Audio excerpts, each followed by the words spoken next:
Welcome to section 7.4. Today we're going to be talking about inverse functions. Our objectives for today are to find the inverses of linear functions and determine if two functions are inverses of each other. When we're looking at the graph of an inverse relation, we want to know that graph is the reflection of the graph of the original. The line of reflection that we're going to use is y equals x, which we know is the straight line has a slope of 1 over 1. So when determining the position of the reflection, all we have to do is take a given point, count how many spots, 1, 2, 3, is to the line, and then reflect it down 1, 2, 3 spots. And then we have our reflection. We would do this for all of our points, and we would end up with the graph of our inverse. So that's the way to do it graphically, but to find the inverse of a relation, there's a way to do it algebraically. We can switch the roles of x and y and solve for y. So let's look at an example of that. So here we have our function, or we'll call it an equation right here. Y equals negative 3x plus 6. So what we want to do is we want to find the inverse of y equals negative 3x plus 6. We want to keep in mind that the inverse of a function undoes what the original function does. Now, to write the inverse of a function, the first thing we want to do is switch x and y. So we have our y and our x. We're going to switch their positions. So y equals negative 3y plus 6. The next thing we want to do is just solve for y. So we subtract 6 from both sides. We have x minus 6 equals negative 3y. I'm going to divide both sides by negative 3. And I'm going to end up with negative x over 3 plus 2 equals y. And this is the inverse of the function y equals negative 3x plus 6.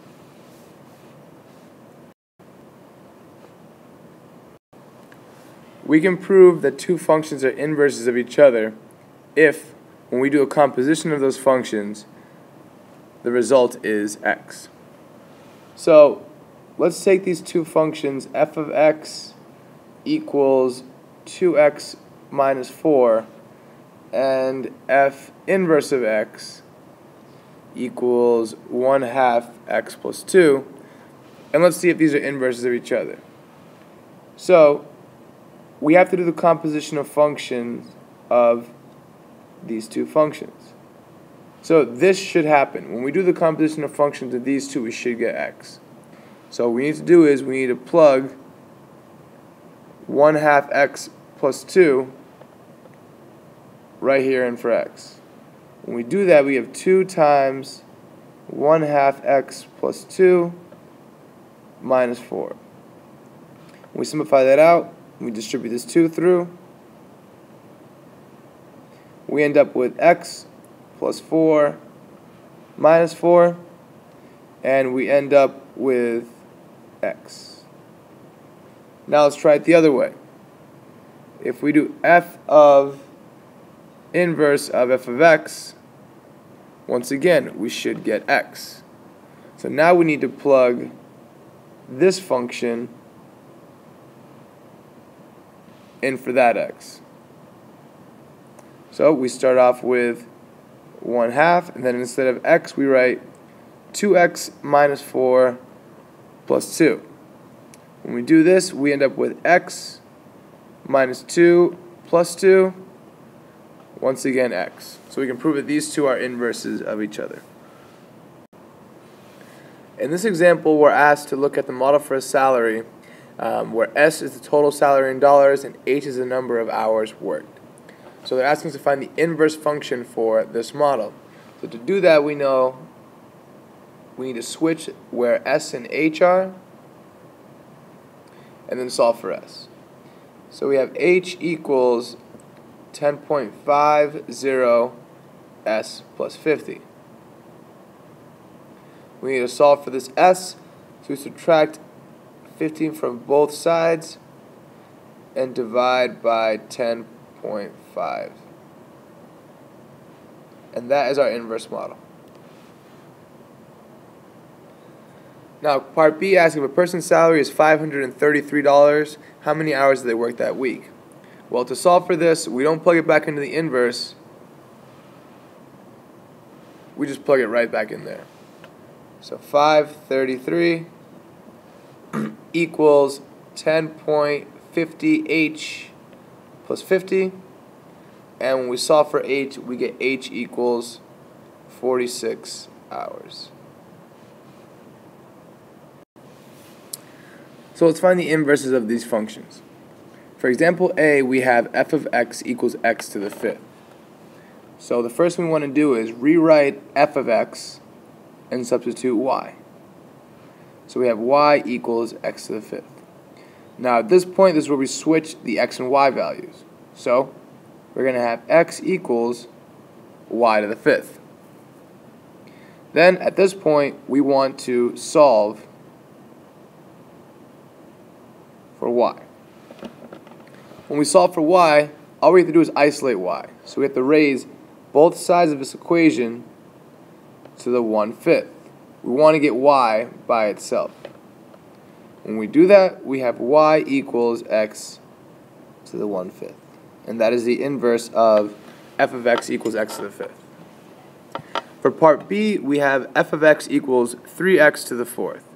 So same deal. We start off by substituting y for f of x, and we have y equals 3x to the fourth.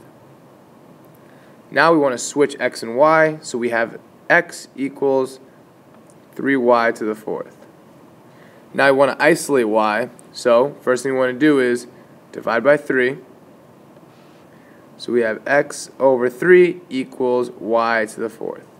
Now y is quite not by itself yet, so what we need to do is raise both sides to the 1/4, because that will eliminate the y to the fourth exponent on the right side. When we do that, we have y equals x over 3 raised to the 1/4.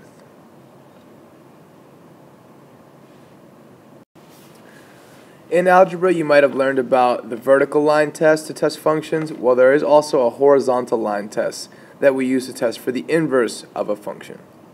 So, the horizontal line test tells us that if no horizontal line intersects the graph of a function f more than once, then the inverse of f is itself a function. So, we have the function f of x equals 1 over 2 times x to the third minus 2. And we have it graphed here to see that no horizontal line is going to intersect it more than once. So we know that the inverse of this is going to be a function. The second step is to find the inverse. So we have f of x equals 1/2 x to the third minus 2. What we do is we switch x and y. Well, first we change f of x to y. And we switch where x and y are. And then just like we've done before, we solve for y. So we have x minus 2 equals 1/2 y to the third. I multiply both sides by 2 to get rid of the 1/2. I have 2x minus 4 equals y to the third. Now we need to get that y by itself. So I take the cube root of both sides.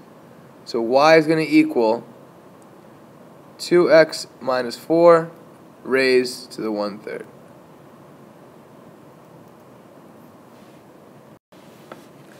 Okay, and we will end today's lesson on that note. So once again, thank you and have a good day.